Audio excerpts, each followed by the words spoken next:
Alright, well, this is Tuesday morning. Got another problem with this piece of garbage. Got a call this morning. The crew was leaving, and thankfully didn't make it very far, only a few miles down the road. But the truck shut down. Wouldn't want to stay running really bad, misfiring, all that. So they were able to get it towed back here themselves with the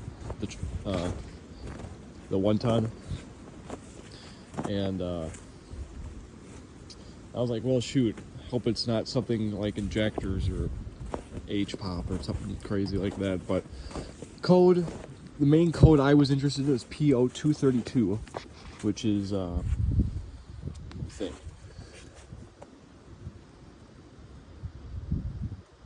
fuel secondary pump, circuit high voltage, something along those lines.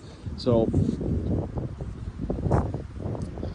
it had some other ones like injector 8 cylinder contribution, stuff like that. But my main guess was that was a symptom of this fuel pump code. So I was doing some research. An interesting thing that I found, which is just another crazy thing about these trucks, is the relay that controls that pump is built into the fuse box. So you can't replace just the relay, you have to replace the whole fuse box if that were to go bad, which it does happen to people, which I think is crazy. Thankfully, I actually tested on the connector for the pump right here. We had 12 volts. I actually, to make sure, so I was cranking it, still getting 11 to 12 volts. I actually took jumper wires that went straight to the battery just to make sure it wasn't having some kind of crazy voltage drop I wasn't seeing, but nope, still wouldn't do anything.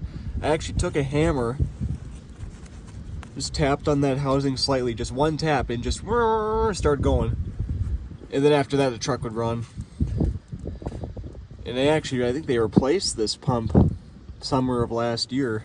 So not too long ago, not even a whole year.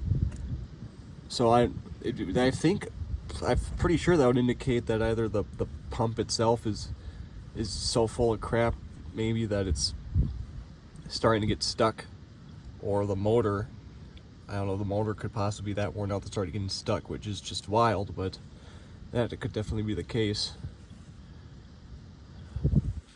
Fun stuff. Well, there's the old one. It wasn't bad at all to take out, honestly, all things considered. Just gotta take those 2 connectors off. And I disconnected the drive shaft at the transfer case because there's hex bolts there, and I could tell they were immediately starting to strip. I was like, why did they do this? So I just disconnected it there and moved it away. That was enough to make it a lot easier to drop down. I took off those 2 fuel lines first, and then I actually disconnected the pump there. I was able to drop it down enough to access these quick disconnects a lot easier. I gotta say, that was probably the first time that the fuel line quick disconnects have actually worked as well as you'd think they would.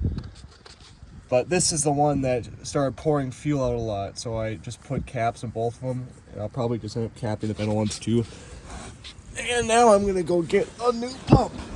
We actually have to get this one warranted because it's not even a year old. Well, it's back in there, really easy. Supposedly there's a way that you can do this without, I didn't realize that the pump was just like this black cap, and you pull it out and that's the pump itself. So I guess I didn't technically have to pull this whole housing out, but I personally think that didn't really make it much harder, or I think it might have even made it easier. I don't think it really saved me too much time anyways. I don't know, but it's in there. It was so easy regardless.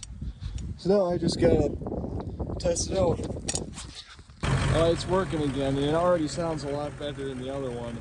It's just crazy. The other one only lasted like 6 or 7 months, but I don't know, we'll see how long this one lasts.